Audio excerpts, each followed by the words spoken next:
Muchas gracias, presidente. Pues vamos a presentar los cambios en materia de subcontratación. Primero, señalar cuál es el origen de esta reforma.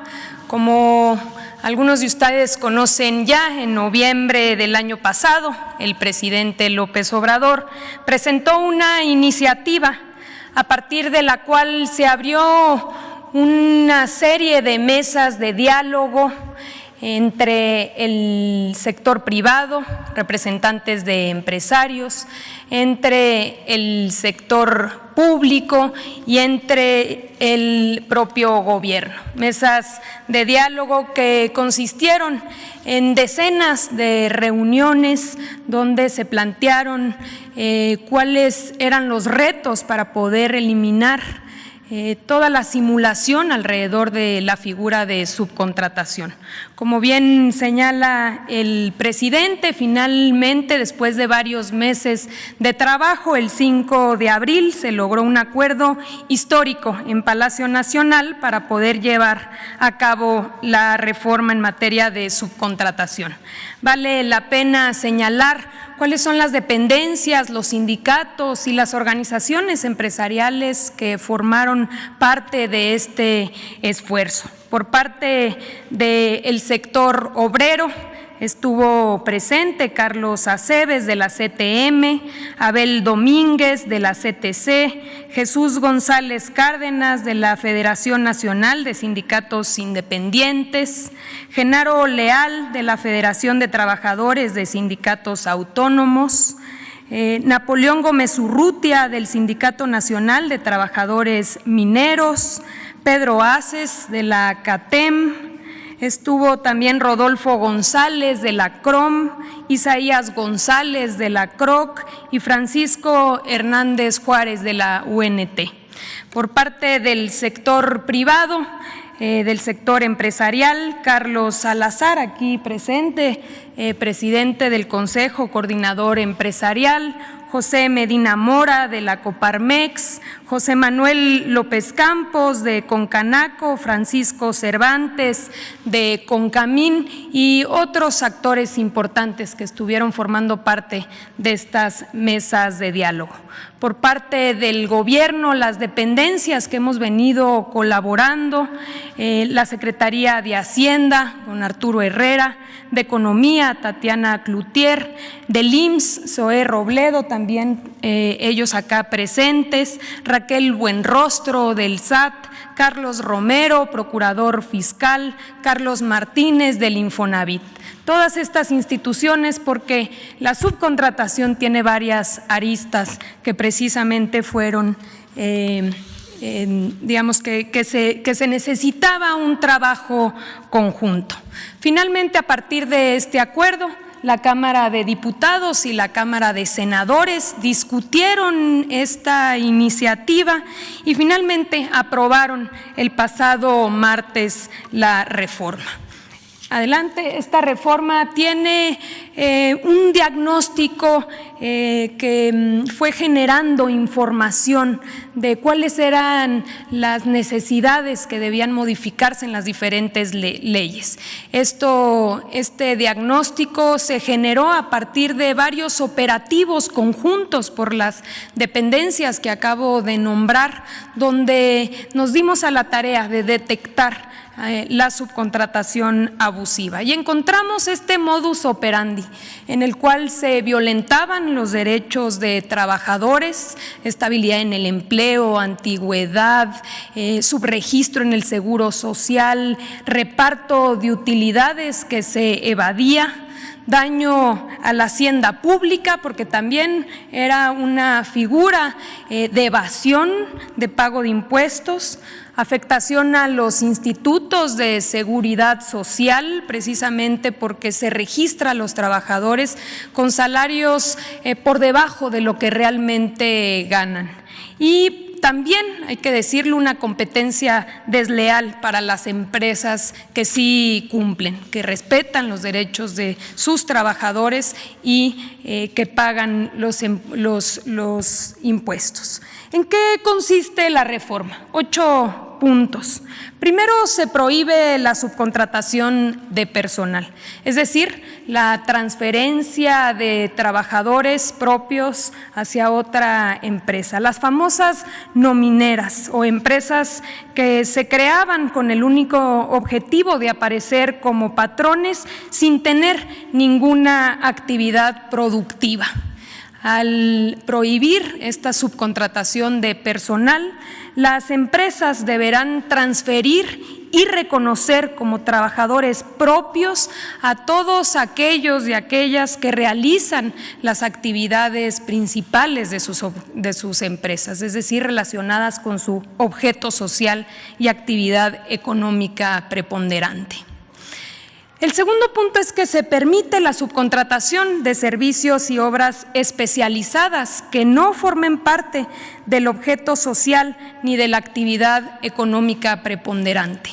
Pero aquellas empresas que deseen prestar estos servicios especializados deberán estar en un registro obligatorio, un padrón que estará a cargo de la Secretaría del Trabajo y Previsión Social, previa acreditación de cumplimiento de las obligaciones laborales de seguridad social y fiscales. Este registro será público, transparente y en caso de que se pudieran ubicar incumplimientos, se perderá el derecho de estar en este registro de empresas de subcontratación de servicios especializados.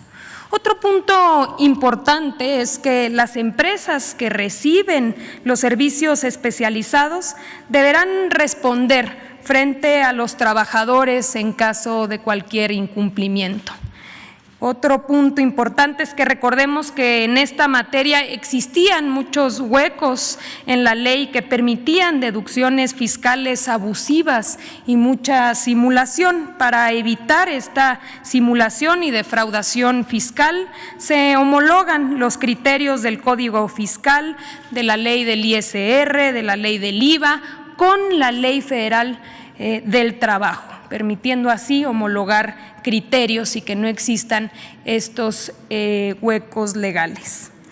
Otro punto importante es que se endurecen las sanciones para el caso de incumplimiento. Los plazos para la implementación de esta reforma, ahora que ya fue aprobada en ambas cámaras, en los próximos días será publicada por el presidente y a partir de ahí inicia un plazo de 1 mes para que la Secretaría del Trabajo pueda emitir los lineamientos que regularán el registro. Por el otro lado, se cuenta con 90 días, 3 meses, para que las empresas puedan regularizarse. Hay que decir que este proceso en realidad ya inició. Incluso antes de que se aprobara la reforma, hay muchas empresas, más de 300,000 trabajadores que ya han sido reconocidos, que han sido transferidos y reconocidos como trabajadores propios. Incluso con datos del IMSS, estos registros tienen incrementos importantes en los salarios que van desde el 15 hasta el 32%. ¿Por qué? Porque ya se están registrando con los salarios reales. Entonces, se tienen 3 meses para hacer este reconocimiento y estas transferencias de trabajadores reconociéndolos como propios. Finalmente, cada 3 años las empresas tendrán que actualizar sus registros en la Secretaría del Trabajo. Como último punto, muy importante, también parte de esta serie de reformas, se reforma la Ley Federal de los Trabajadores al Servicio del Estado, para que en el gobierno federal ya no exista la subcontratación de personal. Se iniciará un proceso de diagnóstico en las dependencias de la administración pública para regularizar al personal subcontratado. Adelante. En materia de reparto de utilidades, el reparto de utilidades es un derecho constitucional que establece que las y los trabajadores tienen derecho a parte de las ganancias de las empresas. En la práctica, este derecho se había venido extinguiendo precisamente por figuras de subcontratación, de outsourcing o de insourcing.